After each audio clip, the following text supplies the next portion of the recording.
வணக்கம். செய்திச் சுருக்கம். ஏழைகள் வயிற்றில் அடிக்கும் ஆவின் ஜிஎஸ்டி குறைந்தும் விலை குறையல ஏன்? திமுக அரசால் அதிர்ச்சி.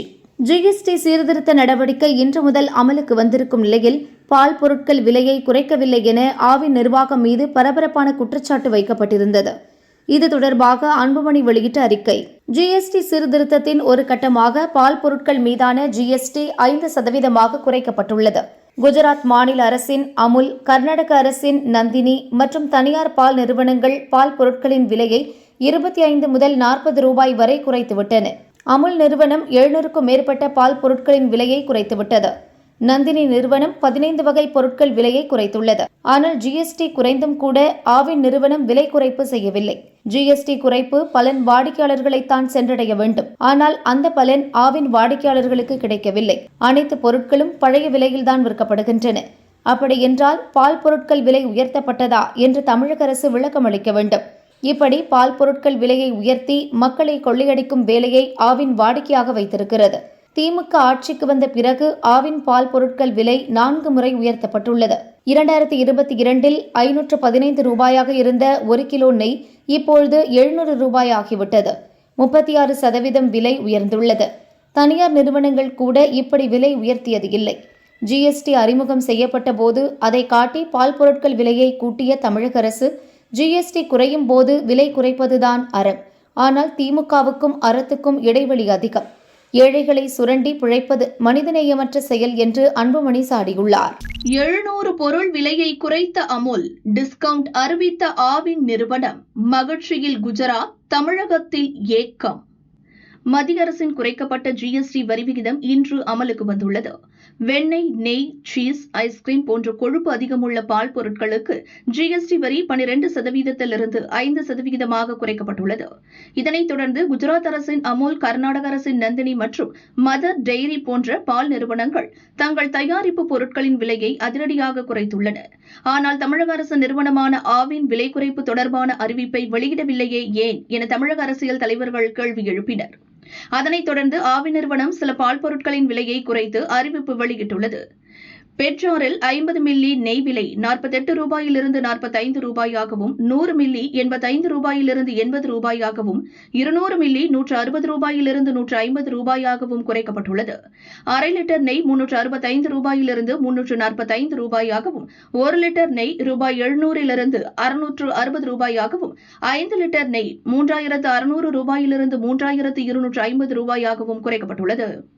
50 கிலோ டின்னை 11,180 ரூபாயிலிருந்து 10,725 ரூபாயாகவும், அட்டை பெட்டியில் 1 லிட்டர் நெய் 690 ரூபாயிலிருந்து 650 ரூபாயாகவும், அரை லிட்டர் நெய் 360 ரூபாயிலிருந்து 340 ரூபாயாகவும், 15 மில்லி பவுச் 12 ரூபாயிலிருந்து 10 ரூபாயாகவும், 100 மில்லி பவுச் 80 ரூபாயிலிருந்து 75 ரூபாயாகவும் குறைக்கப்பட்டுள்ளது. பன்னீர் 500 கிராம் 300 ரூபாயிலிருந்து 275 ரூபாயாகவும், பன்னீர் 200 கிராம் 120 ரூபாயிலிருந்து 110 ரூபாயாகவும் குறைக்கப்பட்டுள்ளது. பதப்படுத்தப்பட்ட பால் 150 மில்லி ரூபாய் 12லிருந்து ரூபாய் 10ஆகவும் குறைக்கப்பட்டுள்ளது. ஆனால் வரியிலிருந்து விலக்களிக்கப்பட்ட தயிர், லஸ்ஸி, மோர் உள்ளிட்ட பொருட்களின் விலையை ஆவின் நிறுவனம் குறைக்கவில்லை. 5% குறைக்கப்பட்ட வெண்ணெய், சீஸ், ஐஸ்கிரீம் போன்ற பொருட்களின் விலையையும் குறைக்கவில்லை. இந்த விலை குறைப்பை கூட ஜிஎஸ்டி வரி குறைப்பால் ஆவின் நிறுவனம் செய்யவில்லை. பண்டிகை காலத்தை முன்னிட்டு இந்த விலை குறைப்பு செய்யப்பட்டுள்ளதாகவும், செப்டம்பர் 22 முதல் நவம்பர் 30 வரை மட்டுமே இந்த தள்ளுபடி வழங்கப்படும் எனவும் ஆவின் தெரிவித்துள்ளது. ஆனால் குஜராத்தை சேர்ந்த அரசு நிறுவனமான அமுல் நிறுவனம் அது தயாரிக்கும் 700 வகை பொருட்களின் விலையை அதிரடியாக குறைத்து அம்மாநில மக்களை இன்ப அதிர்ச்சியில் மூழ்கடித்துள்ளது. அமுல் தயாரிக்கும் வெண்ணெய், நெய், பதப்படுத்தப்பட்ட பால், ஐஸ்கிரீம், சீஸ், பன்னீர், சாக்லேட்டுகள், பேக்கரி வகைகள், உறைந்த பால், உறைந்த தின்பண்டங்கள் மற்றும் பொட்டேட்டோ ஸ்நாக்ஸ், கண்டென்ஸ்டு மில்க், நிலக்கடலை வெண்ணெய், தானிய வகை பானங்கள் உள்ளிட்ட பல பொருட்களின் விலை குறைந்துள்ளது. அமுல் நிறுவனத்தின் 100 கிராம் வெண்ணெய் 62 ரூபாயிலிருந்து 58 ரூபாயாகவும், 1 லிட்டர் நெய் 650 ரூபாயிலிருந்து 610 ரூபாயாகவும் குறைக்கப்பட்டுள்ளது. 200 கிராம் பன்னீரின் விலை 99 ரூபாயிலிருந்து 95 ரூபாயாக குறைந்துள்ளது. ஐஸ்கிரீம் விலை 50 ரூபாய் வரை குறைக்கப்பட்டுள்ளது. அமுல் புரோட்டீன் தயாரிப்புகளின் விலை 410 ரூபாய் வரை குறைக்கப்பட்டுள்ளது. முறுக்கு போன்ற ஸ்நாக்ஸ்களின் விலை 20 ரூபாய் வரையும், பேக்கரி பொருட்களின் விலை 30 ரூபாய் வரையும் குறைக்கப்பட்டுள்ளது. நந்தினி நிறுவனம் தயாரிக்கும் தயிர், மோர், வெண்ணெய், பாதாம் பொடி பொடி, சாக்லேட், ஐஸ்கிரீம், பிஸ்கட் உள்ளிட்ட பல பொருட்களின் விலையை கர்நாடக அரசு குறைத்துள்ளது. அமுல், நந்தினி நிறுவனங்களை பின்பற்றி ஆவின் நிறுவனமும் வெண்ணெய், ஐஸ்கிரீம், லஸ்ஸி, மில்க் ஷேக் போன்ற பால் பொருட்களின் விலையை குறைக்கும் என வாடிக்கையாளர்கள் எதிர்பார்க்கின்றனர். பொருட்களின் விலை குறைந்தது, எதிர்க்கட்சிகளுக்கு மகிழ்ச்சி இல்லை. காங்கிரஸ் ஆட்சியோடு ஒப்பிட்டு விளாசிய அஸ்வினி வைஷ்ணவ். ஜிஎஸ்டி கவுன்சிலின் பரிந்துரைப்படி ஜிஎஸ்டி வரியை மத்திய அரசு குறைத்துள்ளது. 4 அடுக்குகளாக இருந்த ஜிஎஸ்டி முறை 5% என்றும் 18% என்றும் 2 அடுக்குகளாக மாற்றப்பட்டுள்ளது. இன்று முதல் புதிய ஜிஎஸ்டி வரி விகிதங்கள் நடைமுறைக்கு வந்துள்ளன. இதனால் ஏழைகள் முதல் பணக்காரர்கள் வரை பயன்படுத்தும் சுமார் 375க்கும் மேற்பட்ட பொருள்களின் விலைகள் ஜிஎஸ்டி வரி குறைப்பால் குறைந்திருக்கிறது. இது குறித்து மத்திய ரயில்வே அமைச்சர் அஸ்வினி வைஷ்ணவ் கூறியதாவது: இன்று முதல் ஜிஎஸ்டி வரி குறைப்பு நடைமுறைக்கு வருகின்றன. மக்கள் இந்த ஜிஎஸ்டி சேமிப்புகளால் பெரும் பயனடைவார்கள். ஆனால் எதிர்க்கட்சிகளுக்கு இதில் மகிழ்ச்சி இல்லை. ஐக்கிய முற்போக்கு கூட்டணி ஆட்சியில் சிமெண்ட்டுக்கு 30% வரி விதித்தனர். அதை இப்போது 18% குறைத்திருக்கிறோம். இதனால் நாட்டில் உள்ள ஏராளமான குடும்பங்கள் நன்மை பெறும். ஐக்கிய முற்போக்கு கூட்டணி அரசில் நாப்கின்களுக்கு 12% வரி விதிக்கப்பட்டது. மத்திய அரசு 0 வரியாக குறைத்திருக்கிறது. காஃபி தூளுக்கு ஐக்கிய முற்போக்கு கூட்டணி அரசு முன்பு 30% வரி விதித்திருந்தது. நாங்கள் 5% குறைத்திருக்கிறோம். இப்படி சுமார் 375க்கும் மேற்பட்ட பொருட்களின் விலைகள் குறைக்கப்பட்டிருப்பதால் இந்த தீபாவளியை மக்கள் மகிழ்ச்சியுடன் கொண்டாடுவார்கள் என अश्विनी वैष्णव கூறினார். यूपीए के समय जो टैक्स की दरें थी और आज जो टैक्स की दरें हैं, कई आइटम्स आपके सामने रखना चाहूँगा. शुरुआत करते हैं सीमेंट से. यूपीए के समय में 30% टैक्स होता था. 30% मतलब साधारण परिवार का घर बनाने का सपना कैसे पूरा होता. एनडीए में 18%, आधे से कम, आधे करीब. सैनिटरी पैड पे 13% टैक्स होता था, वो अब 0 हो गया है. घर में जो पेंट उपयोग में आता है उस पर 30% टैक्स होता था यूपीए के समय में, वो 18 हो गया. जूते, चप्पल, फुटवेयर 18% होता था यूपीए के समय में, वो 5% हो गया. टेलीविजन सेट्स 30% होता था. इंडी का पुराना जो रूप था यूपीए उस समय में, वो 18 हो गया. रेफ्रिजरेटर, घर में फ्रिज, आज हर एक परिवार एक एस्पिरेशनल परिवार है. सभी की इच्छा होती है कि घर में फ्रिज हो, टीवी हो. रेफ्रिजरेटर कोई लग्जरी की चीज़ नहीं थी उस जमाने में भी, लेकिन यूपीए के समय में 30% टैक्स होता था, कम होके 18% हुआ. तो एक आइटम घर में हम आम उपयोग में डेली यूज में लेके आते हैं, डिटर्जेंट पे भी 30% टैक्स था यूपीए के समय में, कांग्रेस के समय में, वो कम होके 5% आ गया. शैम्पू 30% था, 5% आ गया. कॉफ़ी डेली सुबह पीते ही पीते हैं, तो 30% थी, 5% आया. टूथपेस्ट जैसी डेली यूज़ की चीज़ पे यूपीए के समय में 30% टैक्स था. 30% वो 5% हो गया अभी. ஓட்டுச்சீட்டு கணக்கு பார்த்து வடகிழக்கை புறக்கணித்த காங்கிரஸ். அருணாச்சலில் மோடி ஆவேசம். நாட்டின் வடகிழக்கு மாநிலங்களில் சுற்றுப்பயணம் மேற்கொண்டுள்ள பிரதமர் நரேந்திர மோடி இன்று அருணாச்சல பிரதேசத்திற்கு சென்றார். இட்டா நகரில் பிரதமர் மோடிக்கு பொதுமக்கள் உற்சாக வரவேற்பளித்தனர்.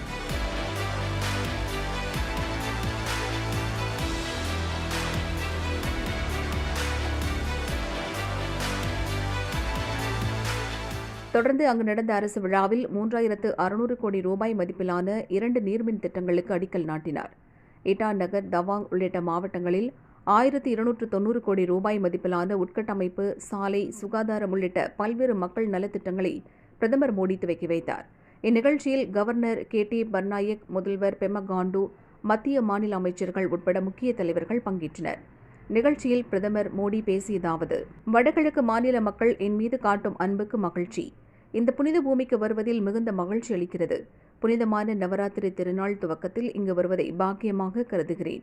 நவராத்திரியின் முதல் நாளில் ஷைலபுத்ரி எனப்படும் இமயமலையின் புதல்வி பார்வதியை வணங்கும் திருநாள். இந்நாளில் இமயமலை பூமியான அருணாச்சலுக்கு வந்ததில் மகிழ்ச்சி. இந்த புனித நன்னாளில் ஜிஎஸ்டி வரி குறைப்பு அமலாகியுள்ளது. இதே நாளில் அருணாச்சல பிரதேசத்தின் வளர்ச்சிக்கான பல திட்டங்கள் துவங்கப்பட்டுள்ளன. டபுள் என்ஜின் ஆட்சியில் அருணாச்சல் பிரதேசம் வேகமாக வளர்ந்து வருகிறது. நம் நாட்டில் சூரியன் முதலில் உதிக்கும் மாநிலமாக உள்ள போதும் கூட இங்கு வளர்ச்சிப் பணிகள் மேற்கொள்வதில் பல ஆண்டுகள் தாமதம் ஏற்பட்டது. முந்தைய காங்கிரஸ் ஆட்சியாளர்கள் அருணாச்சல பிரதேசம் உட்பட வடகிழக்கு மாநிலங்களை கண்டுகொள்ளவில்லை. வெறும் 2 MP சீட்டுகள் மட்டுமே உள்ள அருணாச்சலுக்கு ஏன் நன்மை செய்ய வேண்டுமென அவர்கள் நினைத்தனர். ஆனால் பாரதிய ஜனதாவுக்கு ஓட்டு, சீட்டு முக்கியமல்ல. நாட்டின் வளர்ச்சி மட்டுமே பிரதானம். குடிமக்களே கடவுள் என்ற கொள்கையுடன் செயல்படுகிறோம். வடகிழக்கு மாநிலங்களுக்கான பட்ஜெட்டை பல மடங்கு உயர்த்தியுள்ளோம். நாங்கள் டில்லியில் அமர்ந்தபடி ஆட்சி செய்பவர்கள் அல்ல. வடகிழக்கைச் சேர்ந்தவர்களுக்கு மத்திய அமைச்சரவையில் முக்கியத்துவம் அளிக்கப்பட்டுள்ளது. NDA ஆட்சி காலத்தில் 800க்கும் மேற்பட்ட முறை மத்திய அமைச்சர்கள் இங்கு வந்துள்ளனர். நான் பிரதமராக பொறுப்பேற்ற பின் 70 முறைக்கு மேல் வடகிழக்கு மாநிலங்களுக்கு வந்துள்ளேன். கடந்த வாரம் கூட மணிப்பூர் வந்து சென்றேன். வடகிழக்கு மாநிலங்களுக்கு என் மனதில் மிகப்பெரிய இடம் உள்ளது. வடகிழக்கு மாநிலங்களை நாங்கள் அஷ்டலட்சுமிகளின் வடிவில் பார்க்கிறோம்.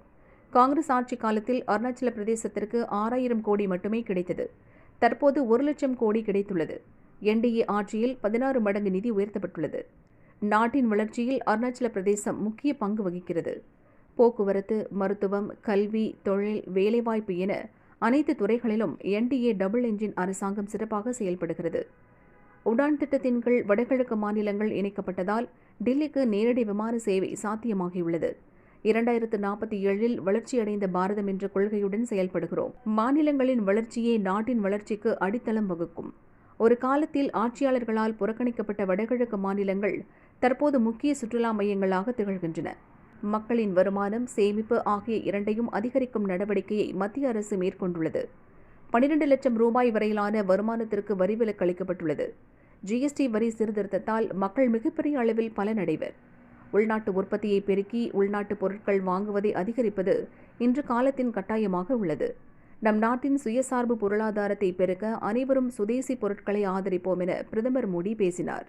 कांग्रेस जैसे दल सोचते थे कि अरुणाचल में इतने कम लोग हैं, लोकसभा की 2 ही सीटें हैं, तो क्यों अरुणाचल पर ध्यान दिया जाए? कांग्रेस की सोच का अरुणाचल को, पूरे नॉर्थ ईस्ट को बहुत नुकसान हुआ. हमारा पूरा नॉर्थ ईस्ट विकास में बहुत पीछे छूट गया. साथियों, आपने जब 2014 में मुझे देश की सेवा का अवसर दिया तो मैंने कांग्रेसी सोच से देश को मुक्ति दिलाने की ठान ली.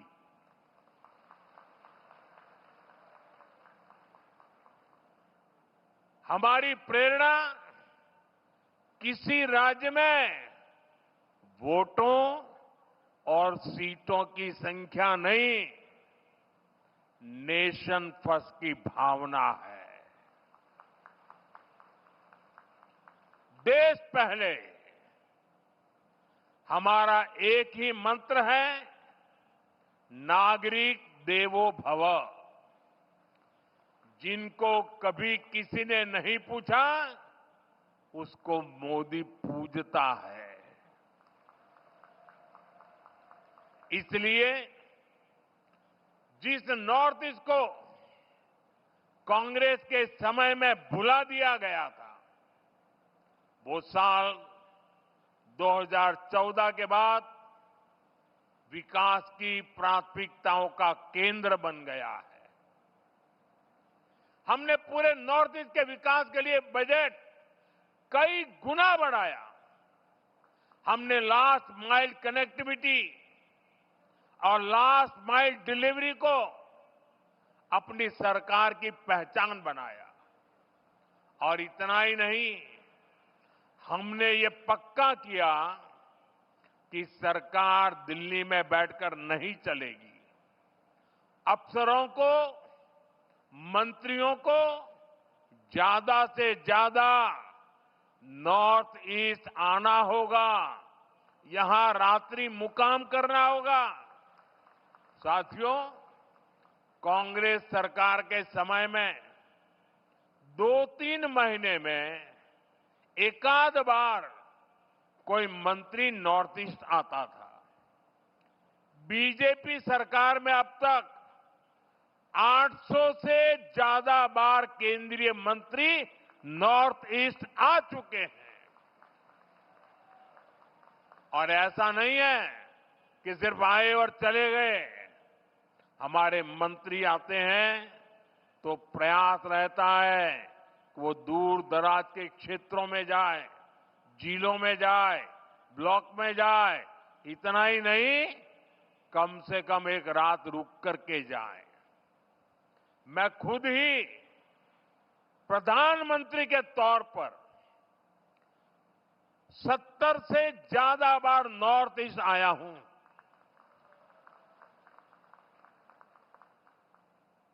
अभी पिछले हफ्ते ही मैं मिजोरम, मणिपुर और असम गया था और रात गुवाहाटी में रुका था।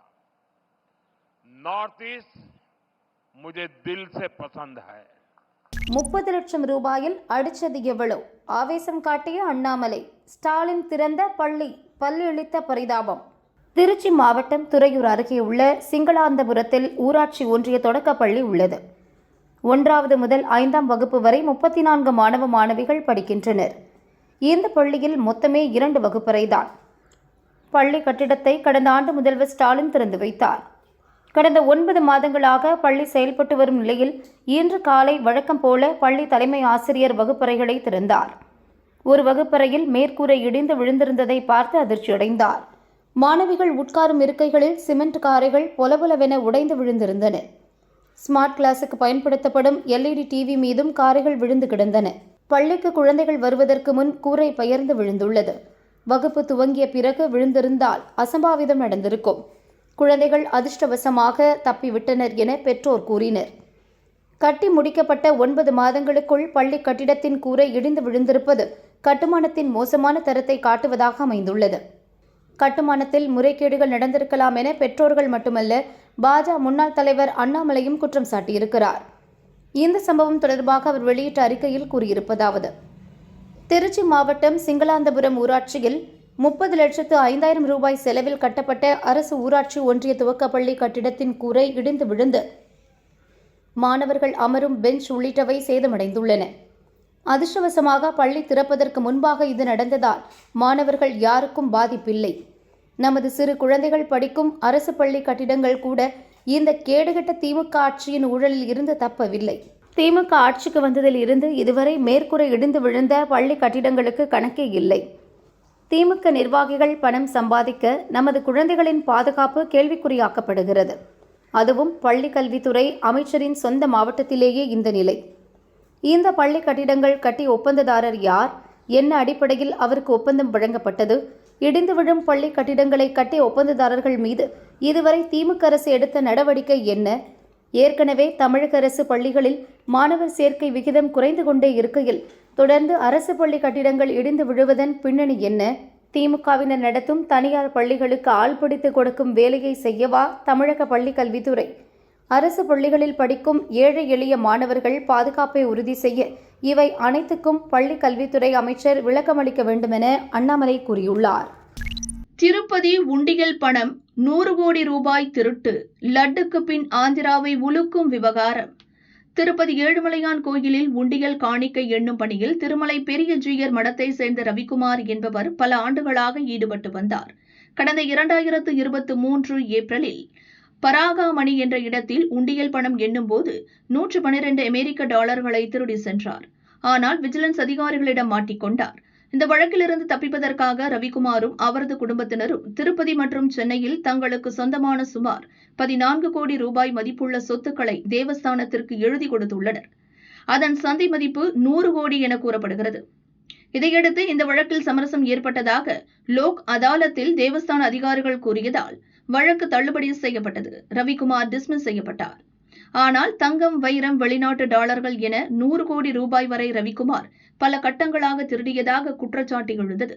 அப்போதைய அதிகாரிகள் சட்டப்படி நடவடிக்கை எடுக்காமல் கட்ட பஞ்சாயத்து செய்வது போல் சொத்துக்களை எழுதி வாங்கிவிட்டு விஷயத்தை அமுக்கிவிட்டதாகவும், அதிகாரிகள் சிலர் ரவிக்குமாரை மிரட்டி தங்கள் உறவினர்கள் பெயரில் சில சொத்துக்களை வாங்கியதாகவும் குற்றம் சாட்டப்பட்டது. இச்சூழலில் ஆட்சி மாற்றம் ஏற்பட்டு புதிய அறங்காவலர் குழு உறுப்பினர்கள் பொறுப்பேற்றனர். அவர்களில் பாஜகவை சேர்ந்த பானு பிரகாஷ் கடந்த ஆட்சியில் நடந்த உண்டியல் காணிக்கை திருட்டு வழக்கை மீண்டும் விசாரிக்க வேண்டும் என வலியுறுத்தினார். ஆந்திர ஐகோர்ட்டில் வழக்கு தொடரப்பட்டது. கடந்த ஆண்டு லோக் அதாலத் வழங்கிய தீர்ப்பை ரத்து செய்த ஐகோர்ட் இந்த வழக்கை சிபிசிஐடி விசாரிக்க உத்தரவிட்டது. இச்சூழலில் கடந்த ஒய்எஸ்ஆர் காங்கிரஸ் ஆட்சியில் திருப்பதி கோயிலில் பல கோடி ரூபாய் திருடப்பட்டதாக ஆந்திர அமைச்சர் நாரா லோகேஷ் குற்றம் சாட்டியுள்ளார். அதற்கான வீடியோ ஆதாரத்தையும் அவர் வெளியிட்டார். அப்போதைய முதல்வர் ஜெகன் ஆட்சியில் ஊழல் உச்சத்தில் இருந்தது. அராஜகம் தலைவிரித்தாடியது. கொள்ளையர்களின் புகலிடமாக ஆந்திரா இருந்தது. இயற்கை வளங்களை சுரண்டினர். கடைசியில் திருமலை சொத்துக்களையும் விட்டு வைக்கவில்லை என்று லோகேஷ் கூறியுள்ளார். திருமலை முன்னாள் அறங்காவலர் குழு தலைவர் கருணாகர் ரெட்டி கூறும்போது, ரவிக்குமார் 72,000 மதிப்புள்ள வெளிநாட்டு பணத்தை திருடியபோது அவரை பிடித்தது எங்கள் ஆட்சியில் இருந்த அதிகாரிகள்தான். அவர் 20 ஆண்டுகளாக திருடி வந்ததையும் கண்டுபிடித்தனர். அப்படி பார்த்தால் இதற்கு முன்பு சந்திரபாபு நாயுடு முதல்வராக இருந்த காலத்திலும் அவர் திருடியிருக்கிறார். அதை அவர்கள் கண்டுபிடித்தார்களா?